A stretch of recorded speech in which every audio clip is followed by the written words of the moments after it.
Hello welcome to D3K's little chef channel. இன்றைக்கி என்ன recipe பார்க்க போகிறோன்னா பொரி உருண்டை 80s அண்ட் 90s ஃபேவரட் ஸ்நாக்னே சொல்லலாம்.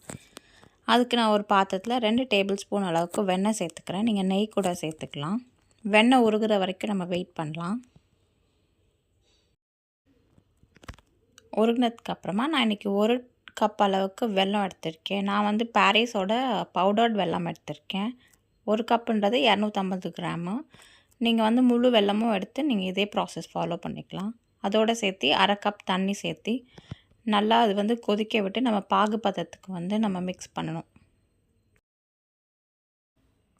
நம்ம 1/2 கப் வந்து தண்ணி ஊற்றிருக்கோம், அதுவே போதுமானது. அதோடு நம்ம போட்ட வெல்லம் வந்து நல்லா கரையணும்.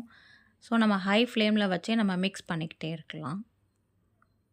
ஒரு 2லேருந்து 3 நிமிஷம் கழித்து பார்த்திங்கன்னா உங்களுக்கு வந்து கொஞ்சம் திக்கான மாதிரி இருக்கும். பட் இன்னும் நமக்கு திக் ஆகணும். அது வரைக்கும் நம்ம கொதிக்க விட்டுட்டே இருக்கலாம். பாகு வந்து கொஞ்சம் திக்கானதுக்கப்புறமா நம்ம வாசனைக்காக 1 டீஸ்பூன் அளவுக்கு ஏலக்காய் பொடி சேர்த்துக்கோங்க.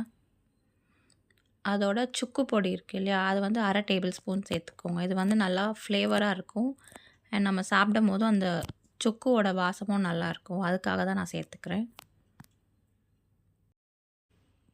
பாகு ரெடி ஆகிடுச்சான்னு பார்க்குறதுக்கு ஒரு பவுலில் நீங்கள் தண்ணி ஊற்றி வச்சுக்கோங்க. ஊற்றி வச்சுட்டு நம்ம ஆல்ரெடி கொதிக்க வச்சிட்ருக்க வெல்லத்தோட சிரப்பை வந்து ஊற்றி பார்க்கும்போது அப்படியே நமக்கு வந்து ஷேப்பாக இருக்கணும். இப்போ வந்து நமக்கு ஆகலை. ஸோ இன்னும் ஒரு 2 to 3 மினிட்ஸ் வந்து நம்ம வந்து குக் பண்ணிக்கலாம். ஃப்ளேம் ஹைலே வச்சு கரெக்டாக 2 நிமிஷம் கழித்து பார்த்தீங்கன்னா நமக்கு அப்படியே அந்த சிரப் வந்து திக் ஆகிடுச்சு. இப்போ நம்ம வந்து அதே ப்ராசஸ் வந்து செக் பண்ணி பார்க்கலாம். செக் பண்ணி பார்க்கும்போது நமக்கு உருட்டுற பதத்துக்கு வந்துச்சுன்னா நமக்கு பாகு ரெடி ஆயிடுச்சுன்னு அர்த்தம்.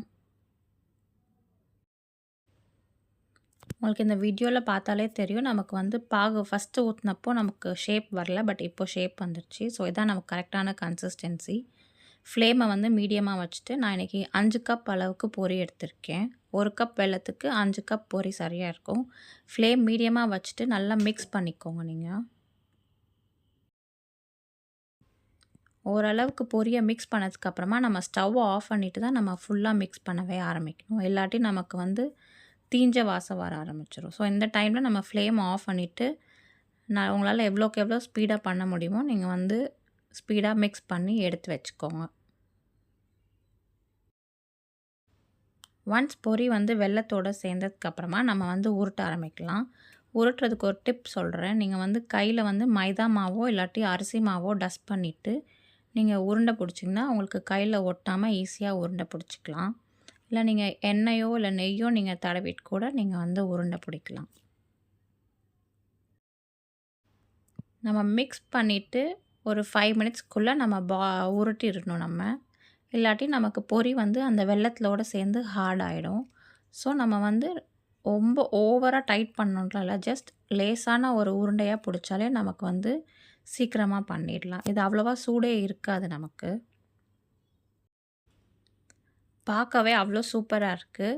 நான் பாரிஸோட பவுடர்டு ஜாகரி யூஸ் பண்ணனால தான் எனக்கு இந்த கலரு. நம்ம நார்மல் வெல்லம் யூஸ் பண்ணிங்கன்னா இன்னும் கொஞ்சம் லைட் ப்ரௌனாக இருக்கும். பட் டேஸ்ட் எல்லாமே ஒன்றா தான் இருக்கும். எனக்கு வந்து 25 பொரி உருண்டை கிடச்சிச்சு 5 கப் பொரிக்கு. அவ்வளோதாங்க, அட்டகாசமான பொரி உருண்டை ரெடி. 80ஸ்லேருந்து 90ஸ்லேருந்து சின்னவங்க வந்து பெரியவங்க வரைக்கும் எல்லாருக்குமே பிடிச்சமான ரெசிபி தான் இது.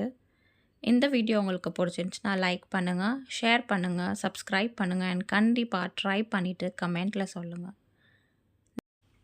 Thank you. Bye. Have a good day.